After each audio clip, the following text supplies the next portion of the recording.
Hi, this is Shihan Hussaini, Part 6, Recurve Tuning. Your archery coach and director of Who Archery Mission, as well as the director for the Coaches Committee, Archery Association of India.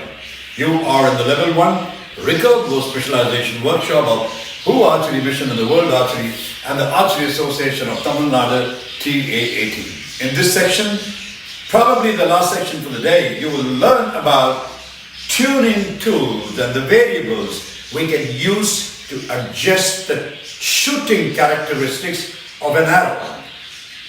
Tuning tools and the variables we can use to adjust the shooting characteristics of an arrow. In all of the tuning methods, a number of variables can be used to adjust the shooting characteristics of an arrow. All of the following deal with the arrow's dynamic spine, which is the amount of initial bend of the arrow that it undergoes as the string is released. It is how weak or stiff the arrow is as it is shot. Most frequently, this characteristic is referred to as the arrow spine. Unfortunately, arrow manufacturers are also using the same term spine to describe the stiffness of the shaft. These two spines are really static spine, or the stiffness of the arrow at rest as measured by a spine or deflection tester, and dynamic spine, which is the bending characteristics of an arrow as it is shot from the bow. Factors affecting dynamic spine. Dynamic spine is affected by a number of factors, most of which can be adjusted to improve arrow flight. Adjustments to increase dynamic spine, making the arrow shoot stiffer. What are they? Decreased point weight.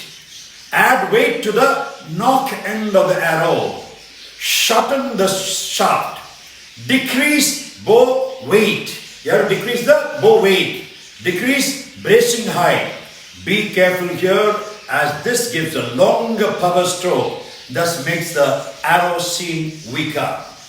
Increase the string weight.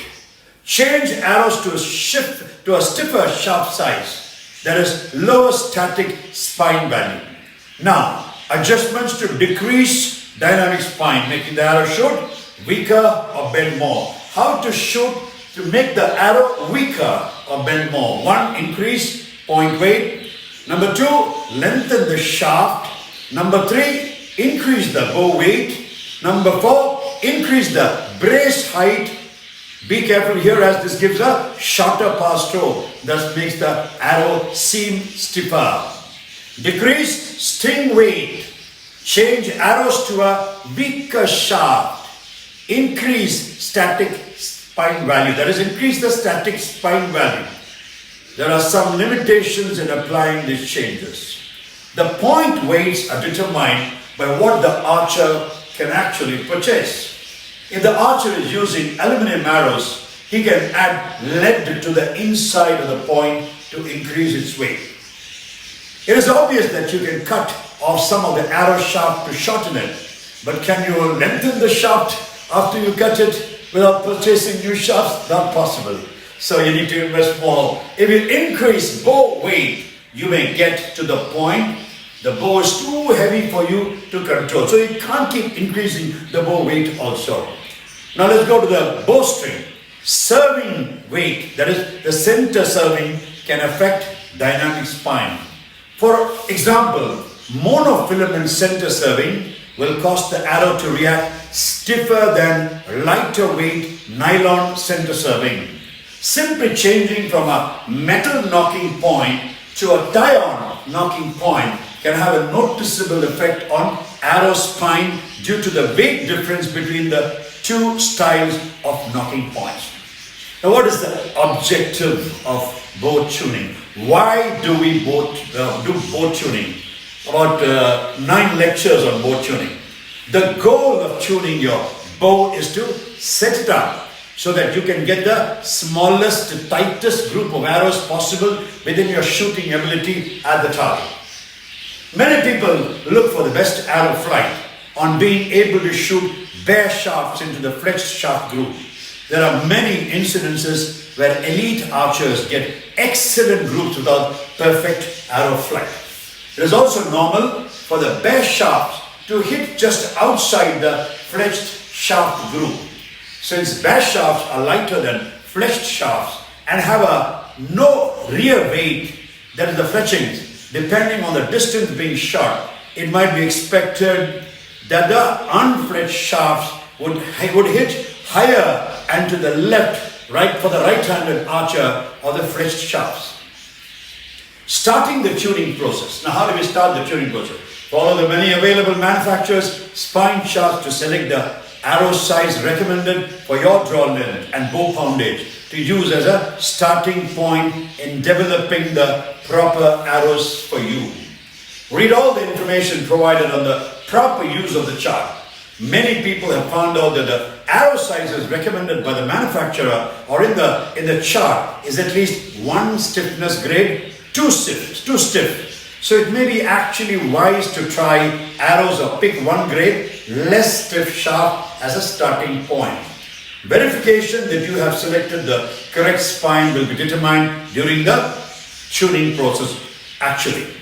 Problems caused by the improperly spined arrow shaft will become evident during this process. Before tuning, be sure that all arrows are straight, properly fletched, and have perfectly aligned nocks. Now that you have completed the preliminary adjustments and properly set up your bow, you are ready to start the tuning process. Establishing a basic tune. It is suggested that you begin with the bare shaft test. Shoot bare shafts at a target at about 5 meters. In this way, you will see how the shaft leaves the bow and you can adjust the knocking point and cushion plunger as needed. Fishtailing caused by mismatched arrow spine. If the arrow leaves the bow with the knock end leaning to one side or the other, fishtailing occurs. The knock end of the arrow will appear to move from side to side as the arrow follows its flight path.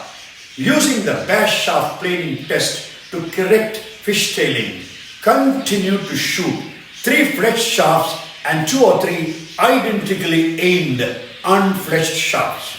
Again, make sure the bare shafts will hit the target before moving back further than 20 yards. If the unfletched shafts impact left of the fletched shafts, the arrow is too stiff for a right-handed archer, opposite weak for a left-hand archer. If the bare shafts impact more than 2 inches to 3 inches, that's about 5 to 8 centimeters at 20 yards, this will mean that the bare shafts will be well away from the fletched shafts at a longer distance like 30 meters and may not even hit the target. In this case, decrease in the spring tension on the cushion plunger won't be of much help. It is better to use a more effective gross adjustment or a combination of adjustments before working with the cushion plunger, making sure that the cushion plunger is set at a medium spring tension or a medium spring, the pressure. If your bow weight is adjustable, increase the bow weight by approximately 1 pound. An adjustment more than 1 pound is not recommended unless the archer is in very good physical condition, and even then an archer should never increase more than 2 pounds at a time, as it could have detrimental effects on shooting technique and possibly induce an injury to the muscles or the ligaments.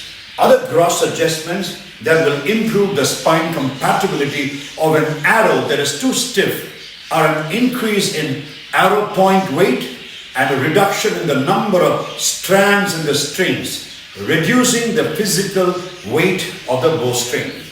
In the same relation, a decrease in the weight of the center serving material or a decrease in the length of the center serving. The length of the center serving will have a similar effect as well as a reduction in the weight of the knocking point. Example, changing from a metal knocking point to a tie-on type. If the unfletched shafts impact right of the identically aimed fletched shafts, weak for a right-handed archer, opposite stiff for a left-handed archer, decrease bow weight. Try to decrease the weight slightly if your bow weight is adjustable, or decrease arrow point weight. Here the bow weight will be your best adjustment to move the bare shafts into or near the same group as the flesh shafts. Going down in bow weight is not a problem other than losing a little arrow speed. Your equipment is basically tuned when the bare shaft that you shoot and the flesh shaft impact at the same or the very near the same location. Once you have completed the fine-tuning process, do not be surprised if the bare shaft impact changes. It is common on a well-tuned bow to have the bare shaft impact a different location than the flesh shafts. Usually, a good tune will have the bare shaft impacting close to the flexed shaft in the horizontal plane. But if the knocking point high is not correct, the bare shafts are impact position may be slightly higher or lower than the fleshed shaft's impact position. Well, so much for this session. Catch you soon with yet another part of recurve bow tuning. Let's now happily break up here. In this section, what all did we discuss? We discussed the various tuning tools and variables to adjust the shooting characteristics of an arrow shot from your bow. Since the lecture is loaded with information, it is not going to get into your head easily.